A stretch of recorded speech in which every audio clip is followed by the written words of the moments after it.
Hello everyone, good morning to all of you. आप सभी का स्वागत है। डेली की तरह आज भी हम एक नया सेशन लेकर आ चुके हैं। CDP child development pedagogy, CG TET, C TET, हर तरह के टीचर एलिजिबिलिटी टेस्ट के लिए आप यहाँ पर प्रैक्टिस कर सकते हैं। चलिए तो स्टार्ट करते हैं सेशन को। आप सभी ज्वाइन कर लीजिएगा। पहला क्वेश्चन देखिए यहाँ पर 482 नंबर क्वेश्चन कंटिन्यू करेंगे हम। 400 वाला सीरीज स्टार्ट हो चुका है। कुछ टाइम बाद हम 500 नंबर क्वेश्चन भी स्टार्ट करेंगे। पृथक पृथक समाज समजातीय समूहों के व्यक्तियों के प्रति बच्चों की अभिवृत्ति साधारणतः आधारित होती है। ऑप्शंस है उनके अभिभावकों की चित्तवृत्ति पर, उनमें समकक्षियों की अभिवृत्ति पर, दूरदर्शन के प्रभाव पर, उनके सहोदरों की अभिवृत्ति पर।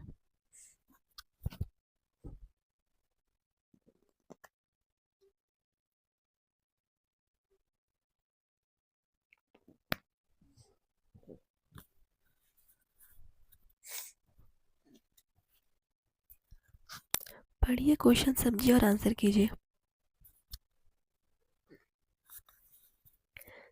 क्लास को शेयर कर लीजिएगा। तो पृथक पृथक समजातीय समूह के जो बच्चे होते हैं उनकी अभिवृत्ति आधारित होती है उनके अभिभावकों की चित्तवृत्ति पर। ठीक है, option first is right answer. बढ़ते हैं नेक्स्ट क्वेश्चन की तरफ।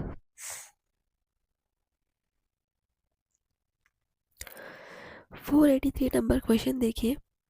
समायोजन से तात्पर्य स्वयं का विभिन्न परिस्थितियों में अनुकूलन करना है ताकि संतुष्ट किया जा सके।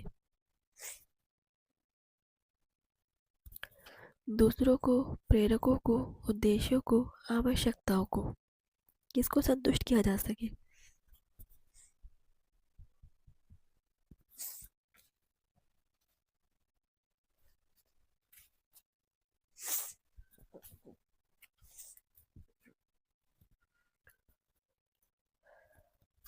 समायोजन से तात्पर्य स्वयं का विभिन्न परिस्थितियों में अनुकूलन करना है।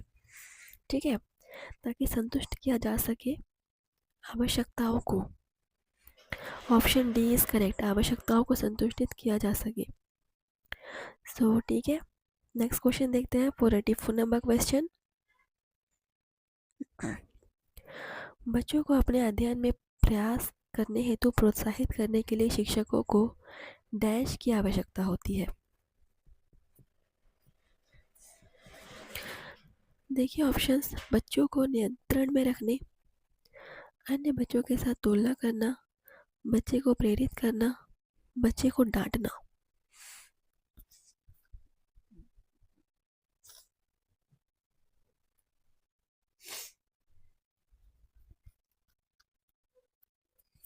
हमें बच्चे को डांटना नहीं है, अन्य बच्चों के साथ तुलना भी नहीं करना है, और ना ही बच्चे को नियंत्रण में रखना है। तो सबसे अच्छा आंसर होगा बच्चे को प्रेरित करना। ठीक है, सबसे बेस्ट आंसर है बच्चे को प्रेरित करना। Option C is correct. तो इस तरीके से आप नेगेटिव ऑप्शंस को छांट कर भी सही आंसर ढूंढ सकते हैं। ठीक है, डिफ़िकल्टी तब आती है जब नेगेटिव ऑप्शंस नहीं होते हैं, बट जब हमारे पास जब नेगेटिव ऑप्शंस है तो हम इस तरीके को यूज़ कर सकते हैं।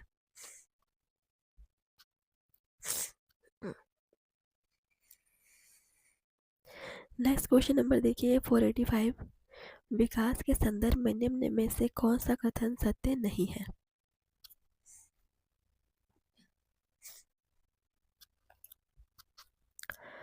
विकास की प्रत्येक अवस्था में अपने खतरे हैं। विकास उकसाने या बढ़ावा देने से नहीं होता है। विकास सांस्कृतिक परिवर्तनों से प्रभावित होता है। विकास की प्रत्येक अवस्था की अपनी विशेषताएं होती हैं।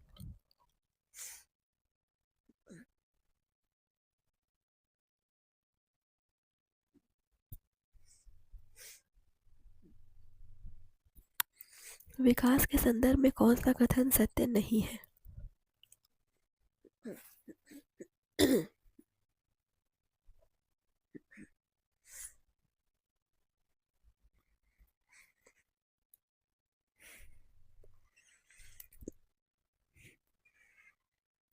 विकास उकसाने या बढ़ावा देने से नहीं होता, ये कथन यहाँ पर सत्य नहीं है। ठीक है, सो ऑप्शन बी यहाँ पर सत्य नहीं है, बाकी सारे ऑप्शन यहाँ पर ट्रू है, सत्य है। चलिए नेक्स्ट क्वेश्चन देखते हैं। 486 नंबर क्वेश्चन, बुद्धि एवं सृजनात्मकता में किस प्रकार का सह संबंध पाया गया है?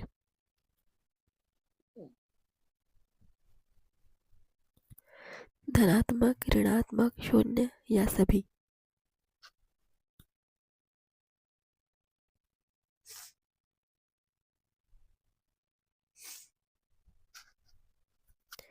सो आपको जो क्वेश्चन इंपॉर्टेंट लग रहे हैं उनको नोट कीजिएगा और अपना नोट्स प्रॉपर आप प्रिपेयर करेंगे डेली की तरह से, ठीक है? और जो भी क्वेश्चन इंपॉर्टेंट मुझे लग रहा है मैं आपको बता रही हूँ उनको भी आप नोट कीजिए। तो बुद्धि एवं सृजनात्मकता में संबंध पाया जाता है धनात्मक संबंध, ठीक है? जो बुद्धि है, बुद्धि से ही सृजनात्मकता का विकास होता है। सो धनात्मक है ये। नेक्स्ट क्वेश्चन देखते हैं। चिंतन मानसिक क्रिया का डैश पहलू है?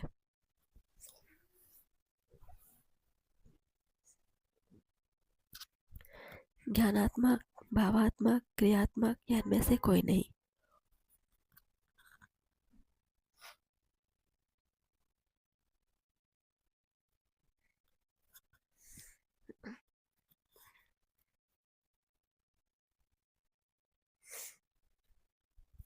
तो चिंतन जो है वो मानसिक क्रिया का ज्ञानात्मक पहलू है फ्रेंड्स। बहुत ही सिंपल आंसर था, ज्ञानात्मक पहलू है। Option first is correct.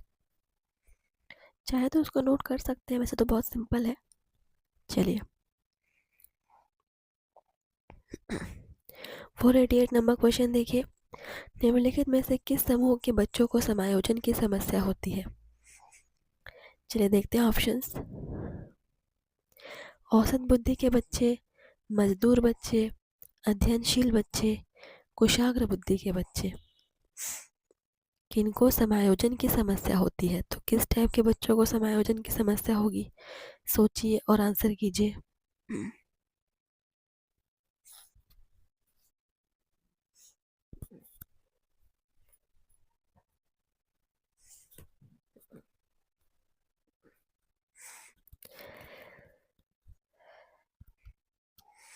तो कुशाग्र बुद्धि के बच्चों को यहाँ पर समायोजन की समस्या हो सकती है, ठीक है? कुशाग्र बुद्धि के बच्चे। Option D is correct. बाकी सारे बच्चों को उतनी समस्या नहीं होगी जितनी कि इनको होगी। चलिए क्वेश्चन नंबर 489, निम्न में से किस विधि का उपयोग स्मृति के मापन के लिए नहीं किया जाता? सो ऑप्शंस देखिए। प्रत्याहन विधि, तार्किक विधि, पहचान विधि, पुनः सीखना विधि।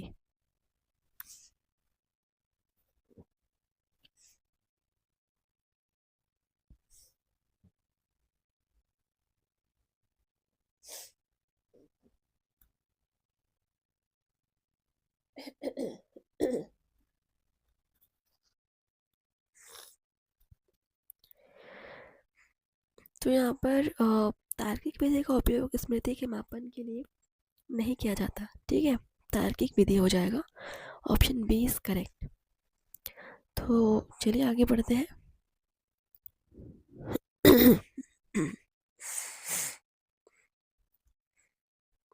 नेक्स्ट क्वेश्चन देखते हैं। थोड़ा सा इसको मिनिमाइज करते हैं। चलिए एक शिक्षार्थी केंद्रित कक्ष में अध्यापिका करेगी। कक्षा है, शिक्षार्थी केंद्रित, तो शिक्षिका क्या करेगी? देखिए ऑप्शंस। अधिगम को सुगम बनाने के लिए बच्चों को एक दूसरे के साथ अंकों के लिए मुकाबला करने हेतु प्रोत्साहित करना। वह अपने विद्यार्थियों से जिस प्रकार की अपेक्षा करती है उससे प्रदर्शित करना और तब बच्चों को वैसा करने के लिए दिशा निर्देश देना। वह प्रकार की पद्धतियों को नियोजित करना जिसमें शिक्षार्थी अपने स्वयं के अधिगम के लिए पहल करने में प्रोत्साहित हो। मुख्य तत्वों की व्याख्या करने के लिए व्याख्यान पद्धति का प्रयोग करना और बाद में शिक्षार्थियों का उनकी सहजता के लिए आकलन करना।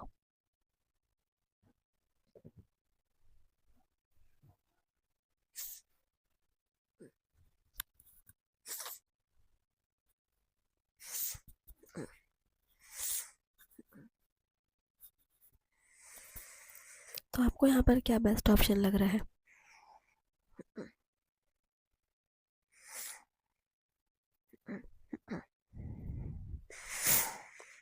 सो ऑप्शन सी मुझे यहाँ पर सही लग रहा है, बिल्कुल, कि इस प्रकार की पद्धतियों को नियोजित करना जिसमें विद्यार्थी स्वयं के अधिगम के लिए पहल करने में प्रोत्साहित हो। ठीक है, एक शिक्षार्थी केंद्रित कक्ष में ऐसा होना चाहिए। So option C is correct. तो इस तरीके से आपको आंसर यहाँ पर छांटना है फ्रेंड्स। क्वेश्चन नंबर 491 देखिए, शिक्षक का बर्ताव होना चाहिए प्रशासनात्मक, शिक्षाप्रद, आदर्शवादी, निदेशात्मक। चलिए इसका आंसर कीजिए।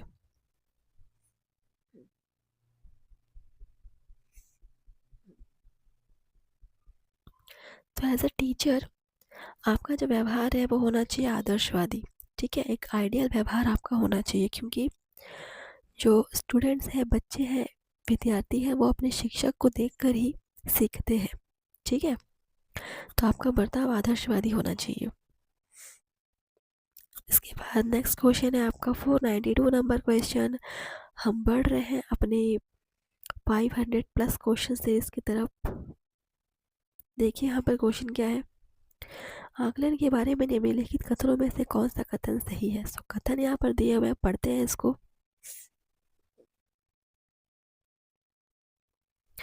आकलन से विद्यार्थियों को यह सहायता मिलना चाहिए कि वे शक्तियों और रिक्तियों को देख सके और शिक्षक तदनुसार उन्हें ठीक कर सके। आकलन तभी सार्थक होता है जब विद्यार्थियों का तुलनात्मक मूल्यांकन भी हो। आकलन केवल स्मरण शक्ति का ही नहीं, बोधन और अनुप्रयोग का भी होना चाहिए। आकलन तब तक उद्देश्यपूर्ण नहीं हो सकता जब तक उससे भय और चिंता का संचार न हो।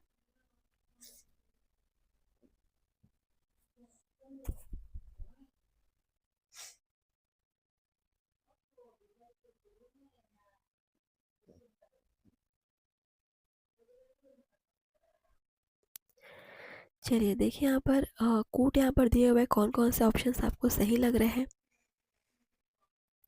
आकलन के बारे में कौन कौन से कथन सही है वो आप यहाँ पर देखकर आंसर कीजिए। अब से आपको सारे ऑप्शंस और कोड भी दिख रहे होंगे।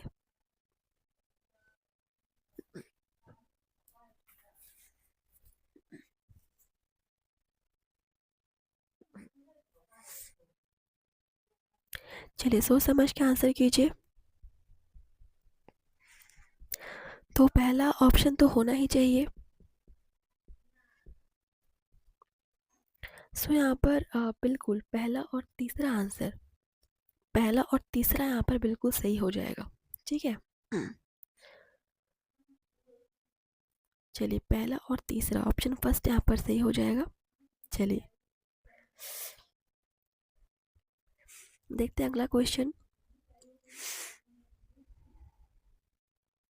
स्पीयरमैन के अनुसार तर्क करने की क्षमता और समस्या समाधान करने की क्षमता कहलाती है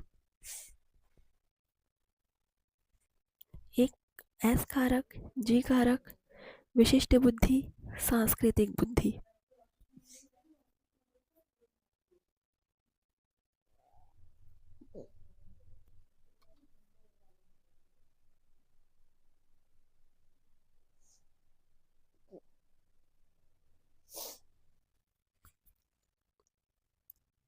तो स्पीयरमैन के अनुसार तर्क करने की क्षमता और समस्या समाधान करने की क्षमता कहलाती है जी कारक। जी कारक ऑप्शन बी इज करेक्ट। इसको आप नोट कर लीजिएगा कि स्पीयरमैन ने ये तर्क दिया था। ठीक है, चलिए आगे बढ़ते हैं। 494 नंबर क्वेश्चन आप सभी के सामने है। एक शिक्षक को साधन संपन्न होना चाहिए, इसका अर्थ है, देखिए ऑप्शंस, उनके पास पर्याप्त धन संपदा होनी चाहिए ताकि उसे शिक्षण देने की जरूरत ना पड़े। ऐसा कुछ नहीं है भाई। उनका अधिकारियों के उच्च स्तर से संपर्क होना चाहिए, जरूरी नहीं है। उनको अपने विद्यार्थियों की समस्याओं को हल करने का पर्याप्त ज्ञान होना चाहिए, बिल्कुल। विद्यार्थियों के बीच उनकी प्रसिद्धि होनी चाहिए। तो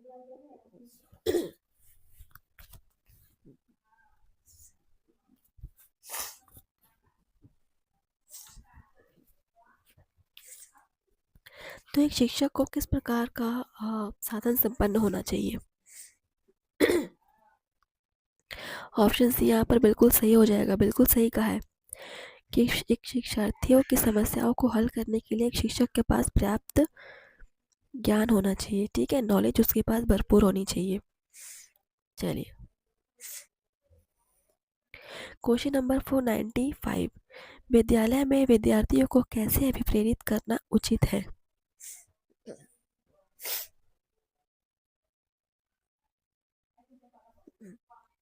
चुने गए अध्ययन द्वारा, प्रासंगिक अध्ययन द्वारा, गहन अध्ययन द्वारा, सस्वर अधिगम द्वारा।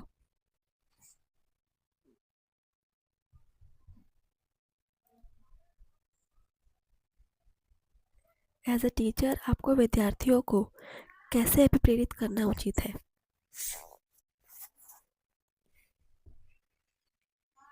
सस्वर अधिगम द्वारा, ठीक है, सस्वर अधिगम द्वारा, ऑप्शन डी इज करेक्ट।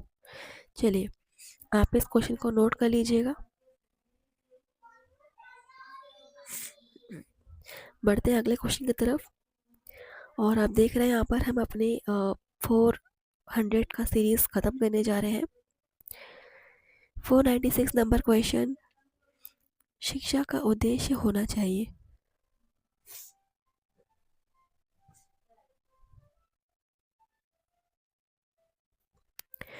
विद्यार्थियों में व्यावसायिक कुशलता का विकास करना, विद्यार्थियों में सामाजिक जागरूकता का विकास करना, विद्यार्थियों को परीक्षा के लिए तैयार करना, व्यावहारिक जीवन के लिए विद्यार्थियों को तैयार करना।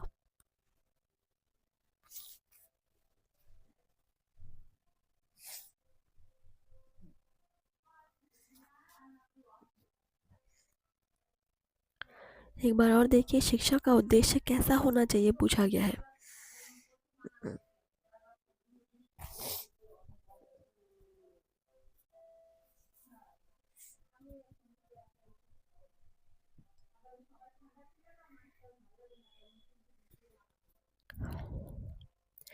तो शिक्षा का उद्देश्य होना चाहिए व्यावहारिक जीवन के लिए विद्यार्थियों को तैयार करना, ताकि बच्चा अपना व्यावहारिक जीवन जीने के लिए निपुण हो, ठीक है। चलिए आगे बढ़ेंगे। क्वेश्चन नंबर 497, दूसरे व्यक्ति के बाह्य व्यवहार की नकल है। सीखना, अनुकरण, कल्पना या चिंतन। बहुत सिंपल आंसर है फ्रेंड्स इसका। आप किसी दूसरे या आपके सामने कोई खड़ा है, उसके बाह्य व्यवहार को देखकर आप उसकी नकल कर रहे हो, यह अनुकरण है, ठीक है, आप उसकी मिमिक्री कर रहे हो, अनुकरण कर रहे हो। Option B is correct. आगे बढ़ेंगे। 498 नंबर क्वेश्चन, निम्नलिखित में से कौन सा एक उदाहरण भाषिक बुद्धि वाले व्यक्ति को दर्शाता है? भाषिक बुद्धि, ठीक है। देखिए ऑप्शंस, शब्दों के अर्थ और क्रम तथा भाषा के विविध प्रयोगों के प्रति संवेदनशीलता, तर्क की दीर्घ श्रृंखलाओं को संभाल सकने की योग्यता, स्वर, राग और सुर के प्रति संवेदनशीलता, ध्यान देने और दूसरे से अंतर कर सकने की योग्यता।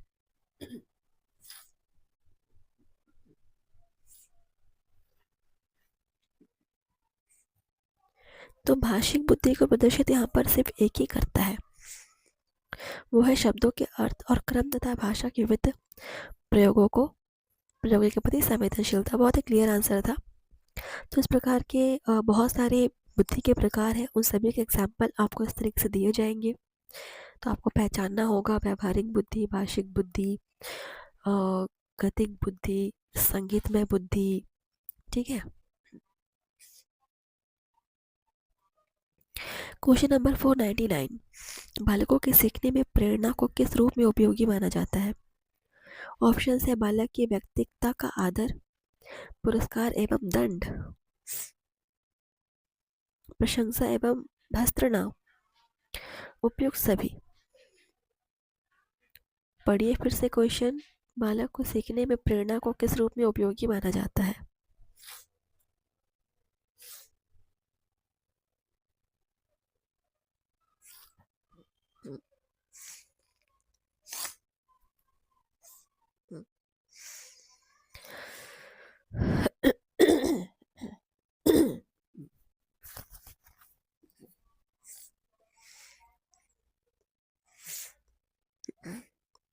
तो यहाँ पर आंसर हो जाएगा बालक की व्यक्तित्व का आदर। ठीक है, ऑप्शन फर्स्ट इज करेक्ट हो जाएगा। चलिए आगे बढ़ते हैं। क्वेश्चन नंबर है 500 नंबर क्वेश्चन फ्रेंड्स। हमारा 500 क्वेश्चन यहाँ पर कंप्लीट हो रहा है। ठीक है, तो देखिए क्या है 500वां क्वेश्चन। विद्यार्थियों की अभिवृत्तियों में परिवर्तन के लिए निम्न में से किस विधि का प्रयोग अध्यापक को नहीं करना चाहिए? ऑप्शंस है दबाव से किसी बात या विचार के लिए राजी करना, किसी विचार को दोहराना अथवा दृढ़तापूर्वक व्यवहार, किसी प्रशंसनीय व्यक्ति के द्वारा समर्थन एवं स्वीकृति, संदेश के साथ साहचर्य स्थापित करना। पढ़िए अच्छे से और समझिए, ये आपका 500वां क्वेश्चन है। ठीक है,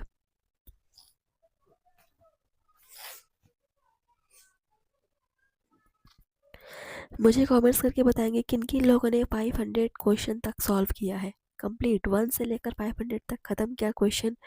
किन्होंने कितने कितने लोगों ने सॉल्व किया मुझे कमेंट्स करके ज़रूर बताएंगे। मुझे जानना है कि मेरे कंटिन्यू स्टूडेंट्स यहाँ पर कितने हैं। ठीक है, सो यहाँ पर आंसर हो जाएगा किसी बात या विचार के लिए दबाव से राजी नहीं करना चाहिए। ठीक है, so option first is correct. तो चलिए स्टार्ट करते हैं हमारा 500 का नया सीरीज। नेक्स्ट है क्वेश्चन नंबर 501। निम्न में से सीखने के सही स्तर है ज्ञान, तथ्य ज्ञान प्राप्त करना, सूचना, बोध, प्रज्ञान। तथ्य, सूचना, बोध, ज्ञान प्राप्त करना, प्रज्ञान। तथ्य, सूचना, ज्ञान प्राप्त करना, बोध, प्रज्ञान। तथ्य, बोध, सूचना, ज्ञान प्राप्त करना, प्रज्ञान। तो इसको आपको एक सही क्रम में अरेंज करना है। चलिए बताइए सीखने का सही स्तर।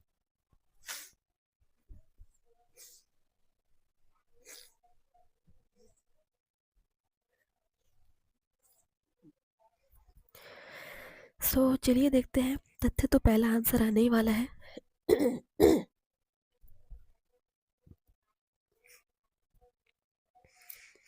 तथ्य, सूचना, ज्ञान प्राप्त करना, बोध और प्रज्ञान। Option C.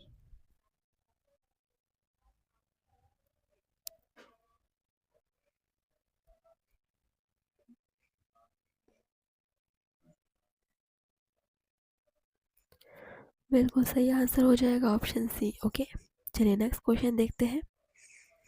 502 नंबर क्वेश्चन है। निम्न में से कौन सी मानसिक मंदता की विशेषता नहीं है?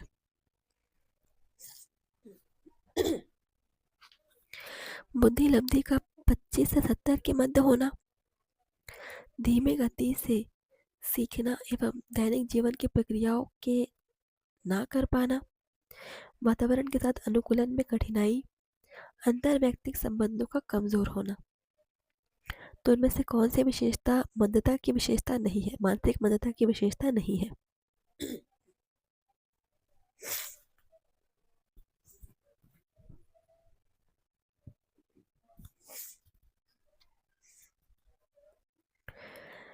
तो बुद्धि लब्धि का 25 से 70 के मध्य होना, ये कोई मानसिक मंदता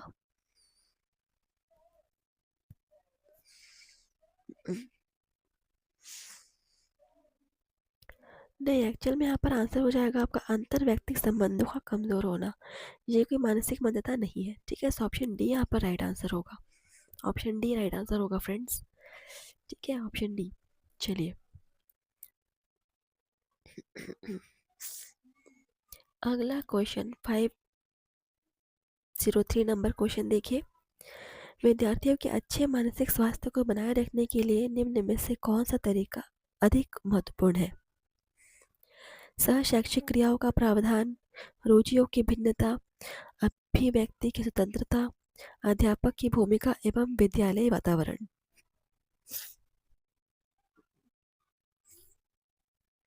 तो विद्यार्थियों के अच्छे मानसिक स्वास्थ्य को बनाए रखने के लिए सबसे अच्छा तरीका है अध्यापक की भूमिका और विद्यालय का वातावरण। ठीक है, अध्यापक का सबसे इम्पोर्टेंट रोल होता है, प्लस विद्यालय का जो वातावरण है वो भी अच्छा होना चाहिए। 504 नंबर क्वेश्चन। कमजोर वर्ग के बालक से तात्पर्य है ऐसे अभिभावकों के बालक से जिनकी वार्षिक आय कम है, ऐसे अभिभावकों के बालक से जो वंचित वर्ग में आते हैं, ऐसे अभिभावकों के बालक से जो गरीबी रेखा से नीचे की सीमा में आते हैं, ऐसे अभिभावकों के बालक से जो सरकार द्वारा निर्धारित न्यूनतम सीमा की वार्षिक आय की सीमा से नीचे के वर्ग में आते हैं।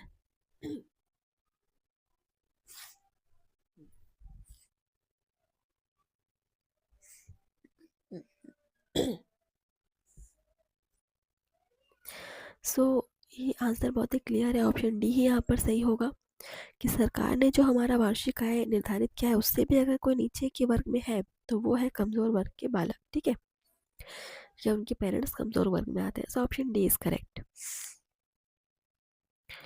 क्वेश्चन नंबर यहाँ पर आपका है, देखिए 505, कोहलर निम्न में से किससे संबंधित है? अभिप्रेरणा का सिद्धांत, विकास का सिद्धांत, व्यक्तित्व का सिद्धांत या अधिगम का सिद्धांत? कोहलर किससे संबंधित है?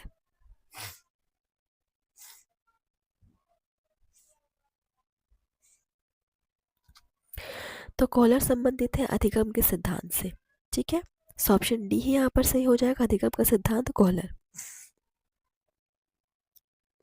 क्वेश्चन नंबर 506, निम्न में से कौन सी सामाजिक रूप से वंचित की समस्या नहीं है?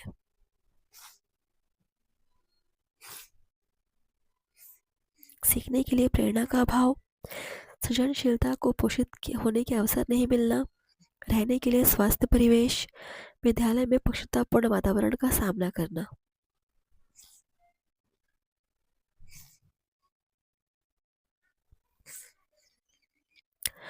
तो यहाँ पर रहने के लिए स्वास्थ्य परिवेश का मिलना की सामाजिक रूप से वंचित समस्या नहीं है, ठीक है। सो ऑप्शन सी यहाँ पर आंसर हो जाएगा, ठीक है। सो अगला क्वेश्चन देखिए, यहाँ पर है 507 नंबर क्वेश्चन है, किसने अपने जीवन काल के दौरान व्यक्तियों के नैतिक विकास के चरणों को स्पष्ट किया? पियाजे, कोलबर्ग, वाइगोत्स्की, वेबर। क्वेश्चन को नोट कीजिए, इंपॉर्टेंट है, और आंसर कीजिए।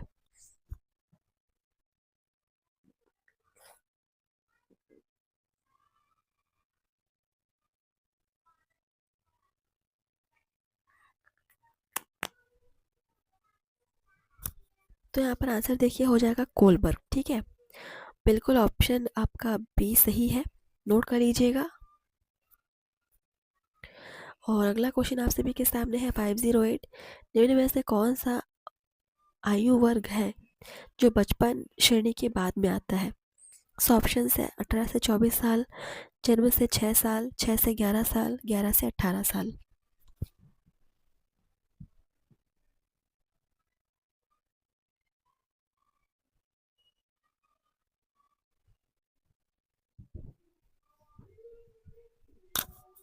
तो कौन सा आयु वर्ग है जो बचपन श्रेणी के बाद में आता है? 6 से 11 साल, ठीक है। ऑप्शन सी आपका बिल्कुल सही है। चलिए, तो यहाँ पर आपका सेशन होता है समाप्त। इसके आगे के क्वेश्चंस मिलेंगे आपको नेक्स्ट सेशन में। और मुझे बताना मत भूलिएगा फ्रेंड्स कि इन्होंने पूरे के पूरे 500 क्वेश्चन सॉल्व किए हैं अभी तक, ठीक है। चलिए, थैंक यू, धन्यवाद। पढ़िए और मेहनत कीजिए डेली। आपका दिन शुभ हो।